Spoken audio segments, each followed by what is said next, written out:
All right, we are back today, finally utilizing the garage space. Concrete floors all cured. It's been 30 days, a little over 30 days now since the concrete was poured. So it was time to finally get a project in here and start working. So we got the John Deere 450B in here. I just laid down conveyor belt and some boards to get it across the floor so it didn't leave any marks. As you can see, I've already started kind of tinkering on it. But I bought this dozer because it was a good price, and I really been wanting to use it, but I used it for, I don't know, a couple minutes and realized that there was actually a serious issue with it. The frame rail here on this side is actually cracked completely through, so as you go across uneven ground, your right foot would be moving up and down, and it actually in some cases sheared off the bolts that hold the engine into the frame, so that's not good. So haven't been able to use it very much so far, but once we make these repairs we should be able to. So basically what we're doing now is I got the cylinder removed. We have to get this dozer frame, which I have unbolted down here. We have to get this section of the frame out in order to get to the actual chassis frame. And I know you probably can't see it, but back in here is the crack. I'll give you a better angle here shortly. I tried multiple times to lift this piece out, but it's just too big to get out of the hole that it's in. So the only way to really do it is to remove the whole hydraulic tank here. So we're gonna have to drain the hydraulic oil. Under here is the valve that controls all these hydraulic lines. So we have to open this up, mark our lines, get all those disconnected, pull them out of there, and then we can take this whole tank off, including the control valve. And then once that's out of there, we can finally remove that section of frame and then start grinding on the frame rail there, and probably gonna have one of my buddies weld it, who does this stuff more often than I do. I have the welders. I'm sure I'd be able to do it, but like I said, he uses a welder a lot more frequently than I do, so I'd rather do this once the right way than have to go through all this again. So we'll keep wrenching on this, and we'll get this hydraulic tank off, and then we'll get her prepped for welding. Alright, so we got all the different lines labeled to the correct fittings. It looks like somebody's done this before because they actually had numbers written on all the little valves, or where they're actually connecting, I should say. So we got those all marked. The hydraulic tank's right inside here, so the drain plug's right here. We're gonna back that out and drain the oil into that pail, and then we should be able to start removing the hoses. All right, now that we got all the hoses out of there, they're all disconnected, pulled out of there. We got to disconnect these 4 hard lines, and then I believe there's 2 larger lines that come down from here that go out into there. We'll have to pull off the seat, unbolt it from the fuel tank, and I believe unbolt it from this front plate here. And then at that point we should be able to hoist the thing off there. Might just use my engine hoist that I have.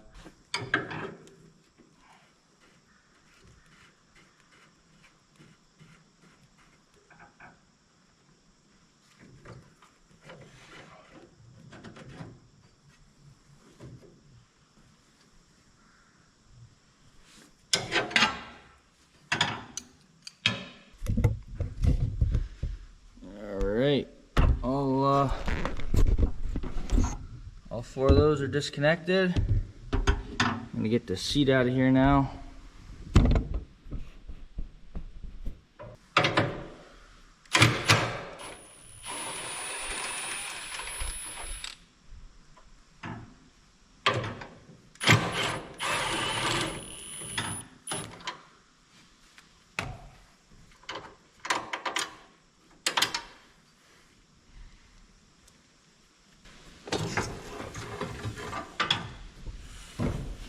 Alright, so I got the bolts out of the hydraulic tank. There's 2 up here, about 4 underneath it.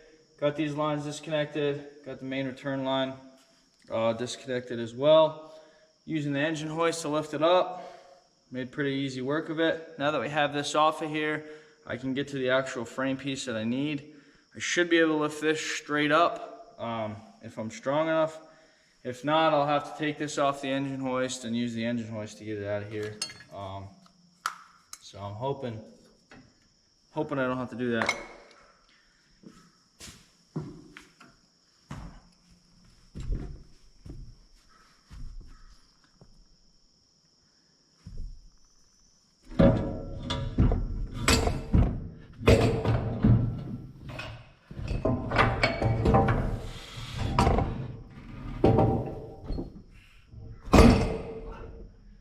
All right, it is not light by any stretch of the imagination. Definitely just put my fingers between the track and that. Let's try this again. Maybe put my fingers in a better spot.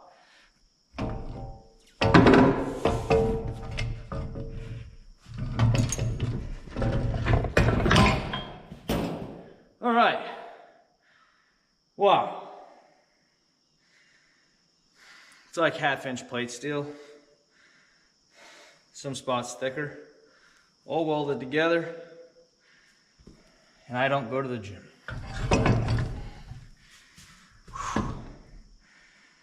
That's a hefty chunk of metal. All right.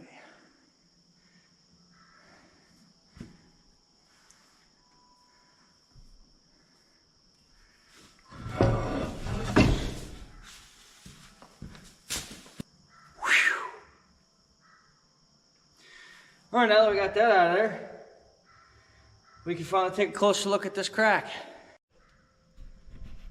All right, you can see it's completely cracked all the way down. Take some brake clean here, see if we can get some things cleaned off.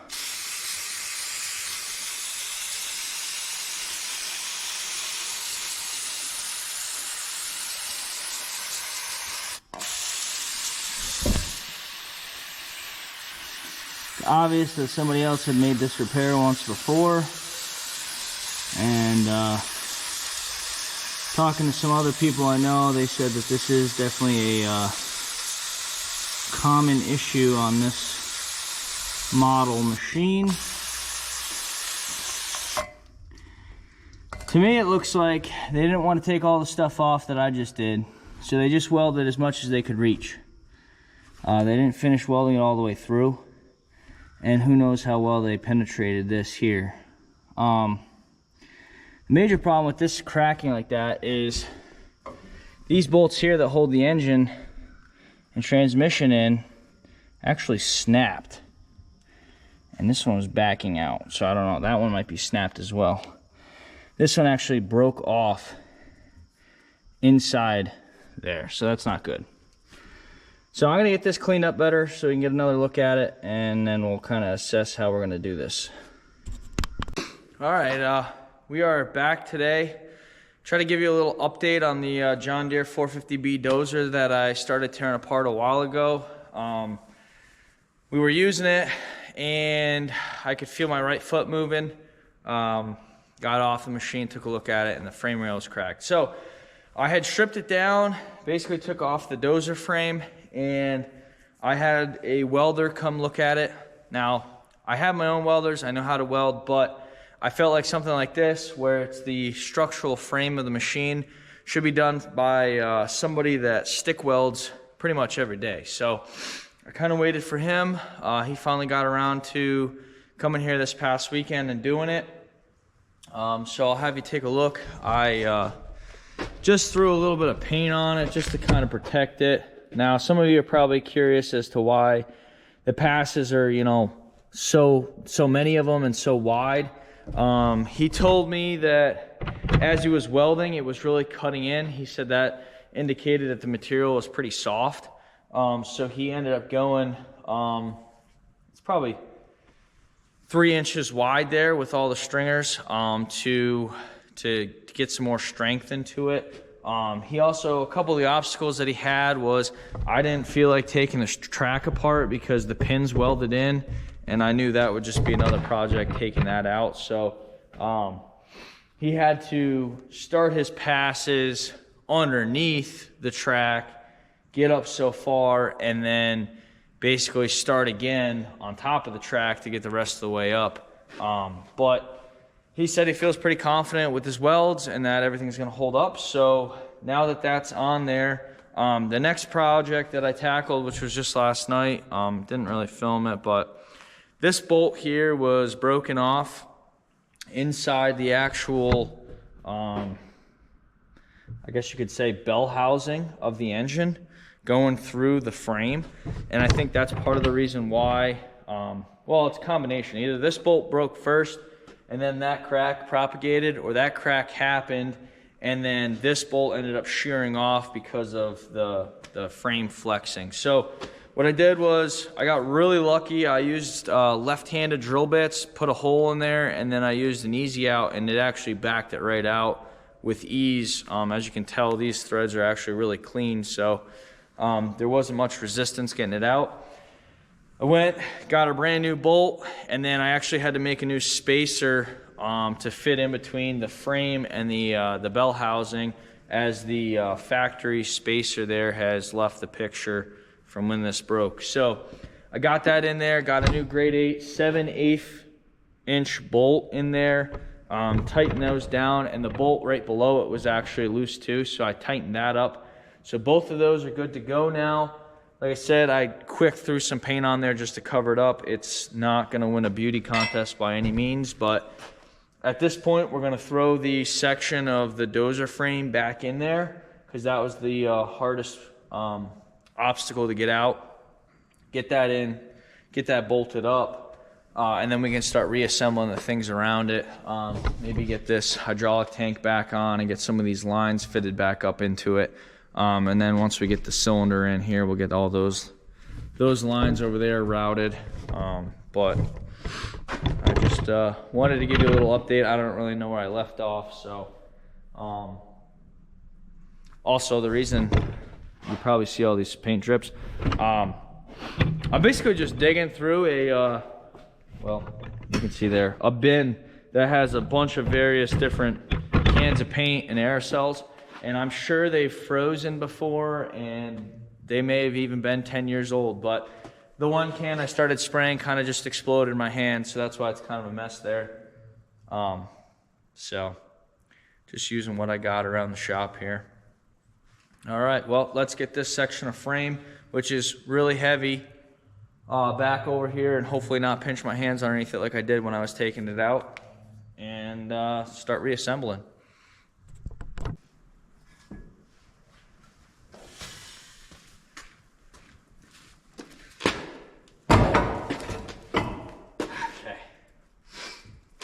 Now, I know what you're thinking. There's an engine hoist right there, and I have an excavator, and I have a backhoe that would make this job way easier, instead of trying to manhandle it like I'm doing. But I'm always going to come up with an excuse for why. My excavator's not here, my backhoe has a flat tire, and the engine hoist is already holding up the hydraulic tank. So instead, I'm just gonna slowly struggle to put this thing in here and hope I don't get my fingers jammed in there. And yeah, just take longer to do the job. Because why do it smarter when we can do it harder?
look at that. We got her in there.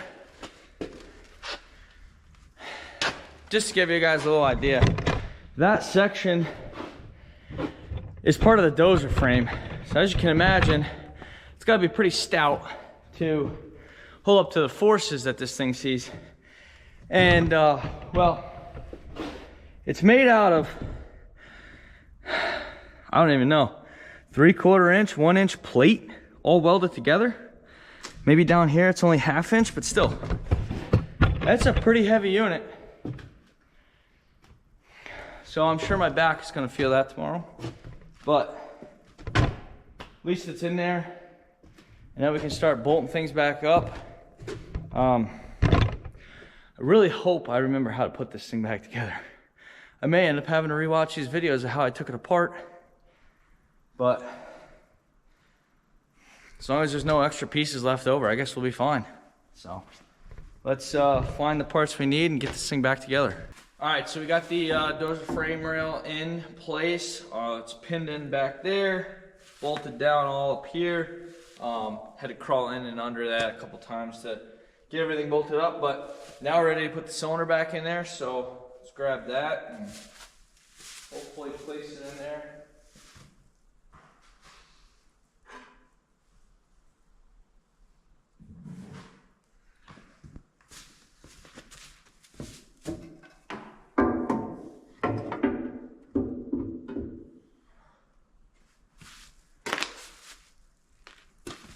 Grab the pins for that.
In.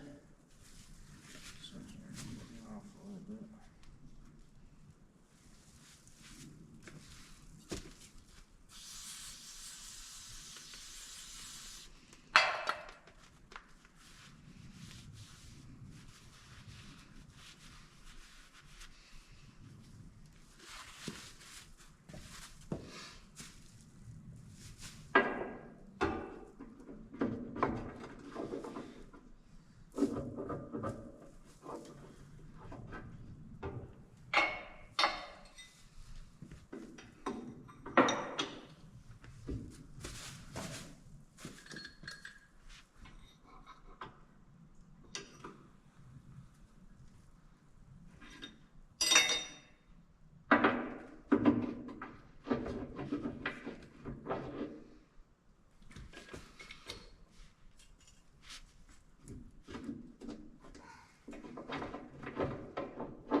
All right, the cylinder's on.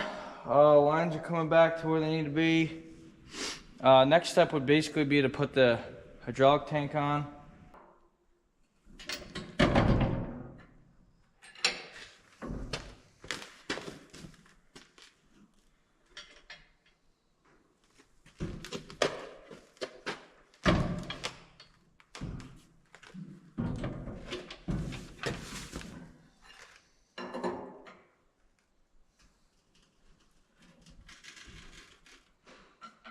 All right, so we got the hydraulic tank back on. We got all of our lines hooked back up. I did want to show you, I think I showed you guys earlier, but if you look in here, I use different color zip ties to indicate where the line should go back to.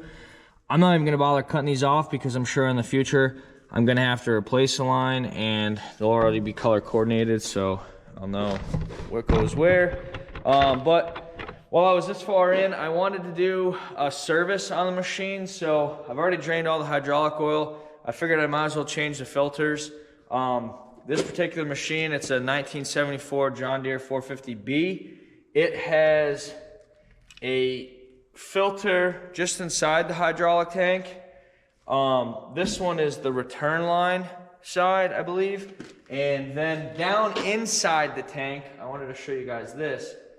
Down inside the tank, there's this contraption here that's, I'm leaking oil everywhere, that you have to spin this handle when it's in there to loosen it.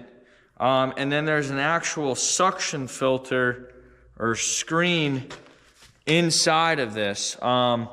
This one, I believe, one of them is just a wire mesh that you can just rinse out and reuse. I don't remember if it's this one or that one. But we're gonna take these apart, see which one it is, clean up the one that it is, and then we'll get the actual replacement for the other one. But I just wanted to show you guys this mechanism because a lot of people will probably just stop at that filter because that's the first thing they see. They don't actually look down in the tank and reach in here to get this one. So we'll get this taken apart and we'll get back with you. All right, to get the suction filter apart, if you guys remember, there was a long T-handle on here that had a spring on it. I couldn't get it by hand, so I just put the T-handle in the vise and used the 3/4 inch wrench. But I just want to show you guys, I'm really glad that I'm doing this. Look at all of the debris on this suction filter that we would have been putting brand new oil into. So now that we have this out, I'm going to clean it all up because I believe this is the wire mesh screen. It's a wonder it was even sucking oil through that. And it's crazy. It's like fibers of something.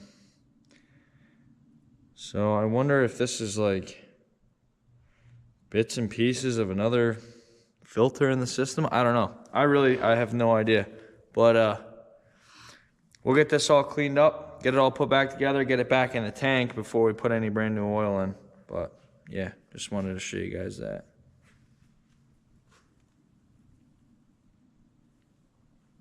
All right, so this filter here,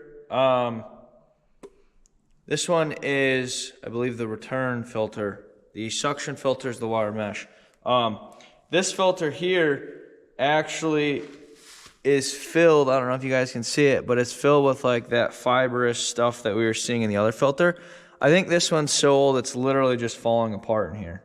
So we're definitely gonna 100% change this. I mean, even without seeing this, I was planning on changing it regardless.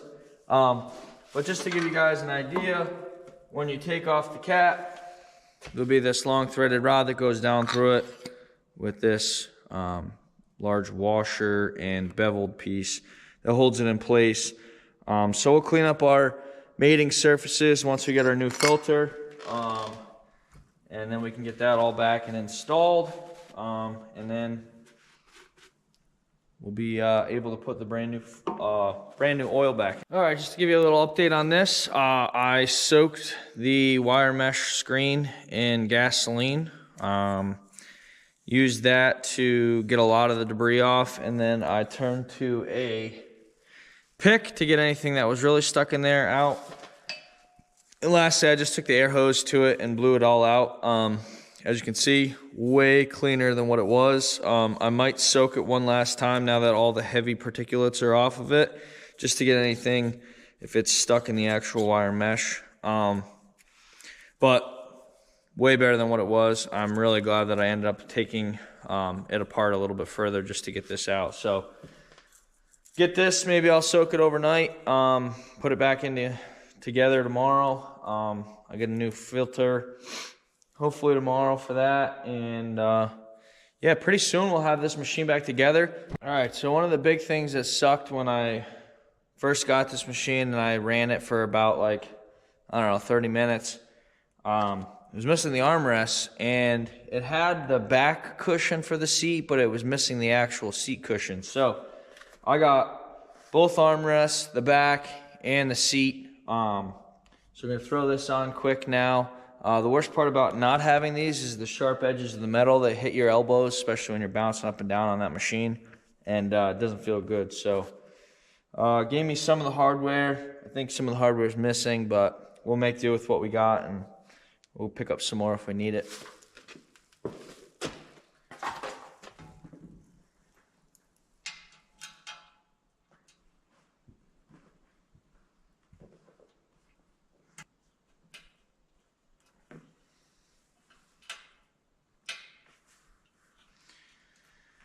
Okay, well,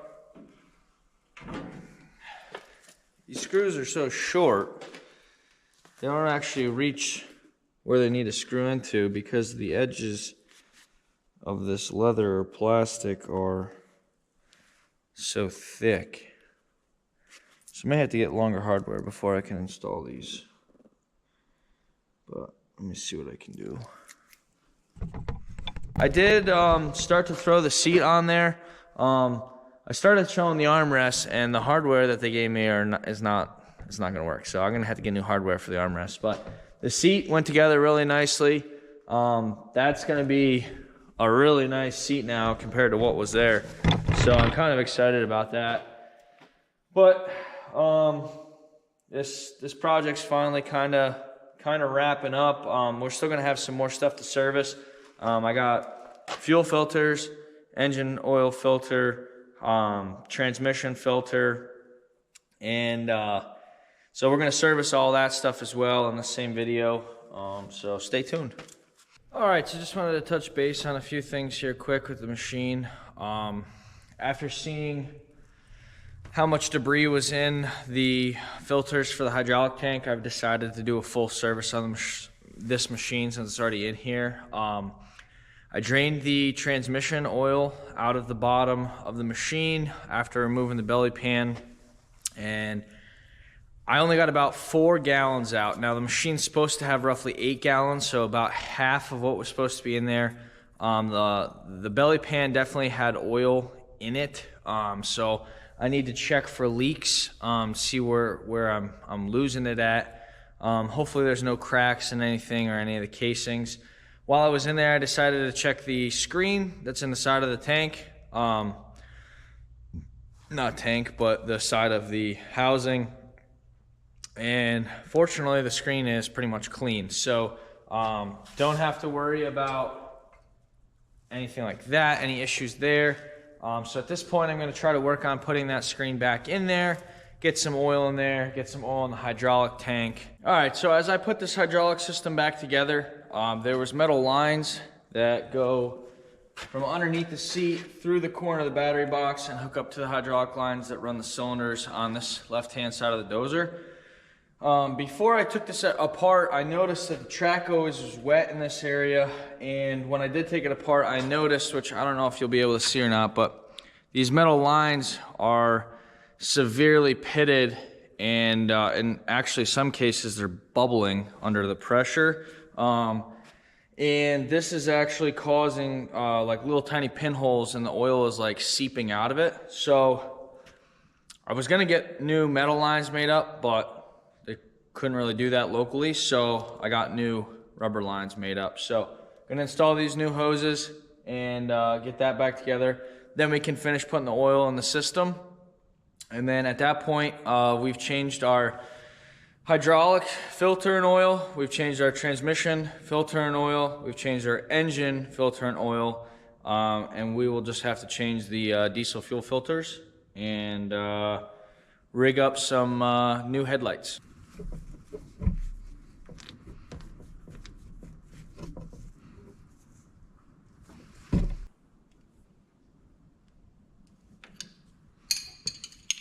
All right, we're back today here working on this Dozer. Just want to give you guys a little update of what we've been doing. I've done a pretty bad job at recording this, but I can show you some of the work we've done. There was metal lines that went here underneath the seat through the battery box to connect into the hydraulic lines underneath here that run the cylinders of the blade and the arm. We replaced those. The metal lines were old and pitted. It was actually allowing the oil to seep out of them under pressure. So when we did that, we also wrapped it in pipe insulation to try to keep some of the vibrations down and hopefully it doesn't wear through the rubber lines. On top of that, while we were messing around with this, we completely serviced the transmission. So we drained all that out and we pulled the screen out of the side, cleaned the screen, and then just refilled it with hydraulic oil for the transmission. And then over here we have the hydraulic tank. I know I showed you guys the filters for that. We replaced both filters. We had the hydraulic system drained so we could make the frame repairs. That's all back together. We got hydraulic oil in it. I was able to clean the sight glass, which you can see over here. We're a little bit low right now, but as soon as we start up this machine, it's probably I'm gonna cycle some of the hydraulics once it warms up a bit, and we're gonna need to add more anyway, so I figured I'd top that all off at once. And then we changed the fuel filters. Looks a little wet right now because I had these bleeders open. I'm hoping that once we start cranking it over, I may have to crack open the injectors, but I might be able to get away with it because we got all the air out of it up until this point. Changed the oil filter, changed the oil. When I drained the oil, there was a little bit of water in there. I don't know if that's from the exhaust pipe being open before I had put a pail over top of it to keep water out or what. So I'm gonna keep my eye on that when I start finally using this thing again. Another thing we did, brand new seat, brand new armrest. It was getting a pain to keep hitting your elbows off of these sharp corners. So that's all installed. And then one really nice thing is we took the time, we put a new key switch in and we put a new push button in. So I no longer have to jumper it down here at the starter. I was making contact on those terminals. So I got the key on right now. I ended up adding in headlights. Some of you guys might not think these are the coolest things because it's not old school like it was, but I ended up putting LEDs on it. They were really cheap and they're really bright. So I wired in a switch.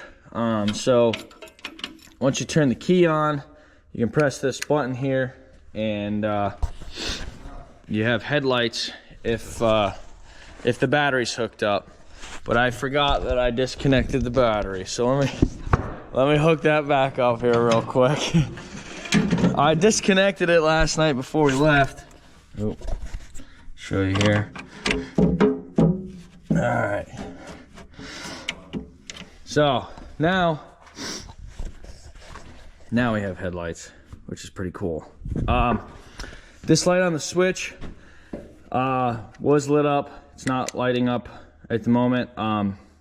Where I put the ground wire, I didn't clean the surface, so that's why. So I gotta fix that. But either way, cool thing is now, turn the key off, headlights are off. Don't have to worry about it killing anything. If I was to accidentally leave that switch on for the light, they're still gonna turn off with the ignition. And then I think the coolest thing is gonna be when we turn that key, press that button, and this thing starts to fire up. So let me get this battery cable actually tightened down, get repositioned. I wanna be on the Dozer. God forbid it's not actually in neutral when it says it is, so it doesn't just plow through all my belongings there. And we'll get this thing fired up.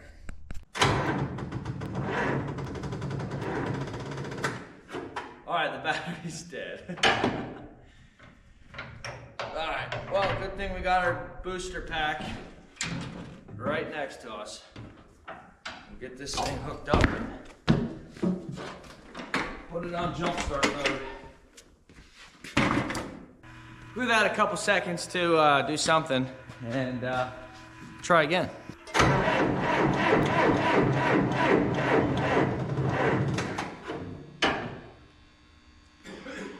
That sophisticated battery charger don't quite cut it.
All right, so as you guys just saw, started up the machine, ran pretty good. Once I got it jump started, let it idle for a while. I topped off the hydraulic oil and I got to double check the transmission oil. But one thing I did check already was the engine oil, and I was a little concerned when I checked the engine oil. It's brand new, and on the dipstick you could tell it's brand new oil. It's very clear, you can see through it. However, it did seem like there was a little bit of a murky tint to it, kind of swirling through the oil that was on the dipstick. I don't know if that's it just flushing out the old oil that didn't quite get all the way drained out, or if that's coolant getting in there. One thing that I am alarmed by is it's like an inch or two above the full line. The manual said that it takes 9 quarts. I looked online, says it takes 9 quarts. I thought I put 9 quarts in there.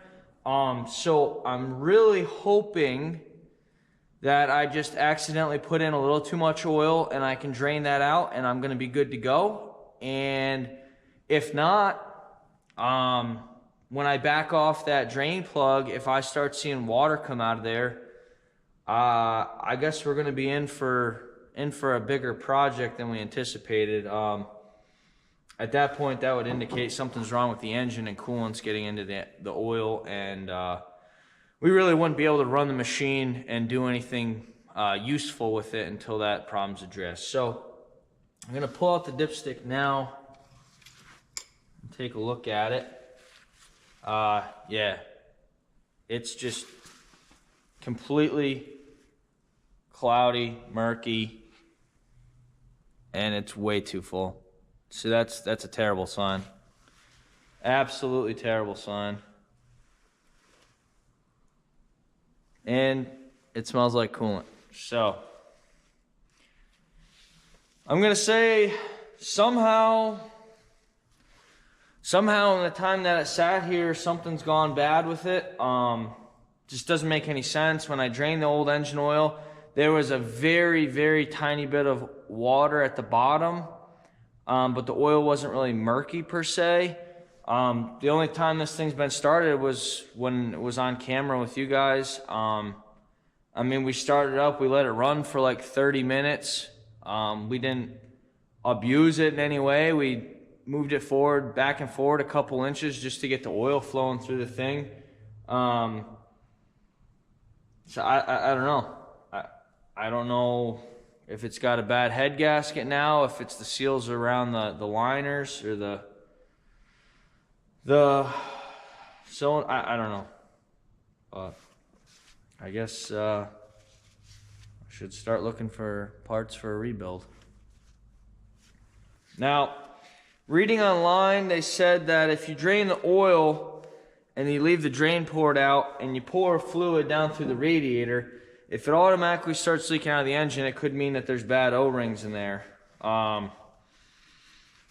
If it doesn't come out until the machine's running, that would indicate that there could be something else, like one of the oil coolers or the sleeves or whatever, the liners that could be pitted and have pinholes in them. So, but I guess we gotta crawl underneath there and crack open the drain bolt and see how much water flows out of this now.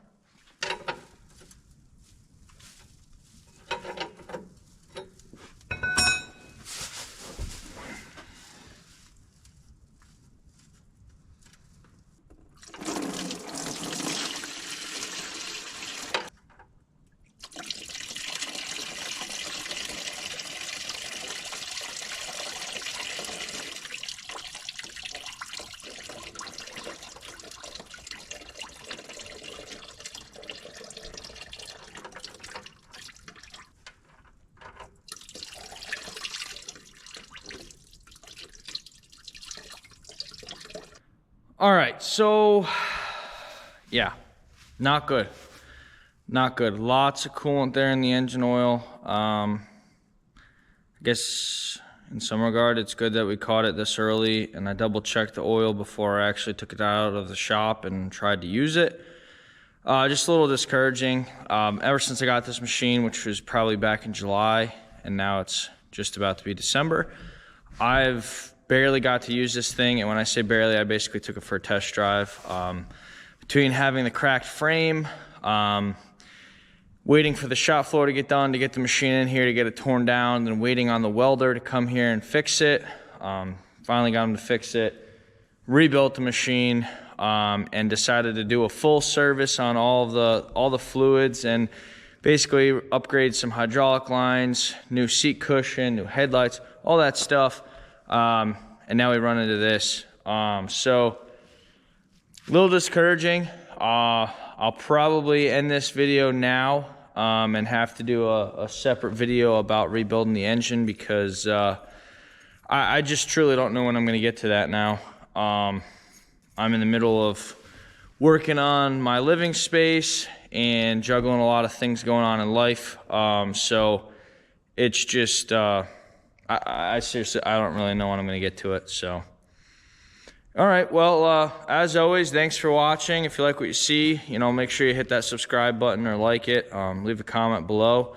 Check out my page for all the other content that I have on there, and keep your eyes open. We'll definitely have a video of rebuilding the engine on this thing.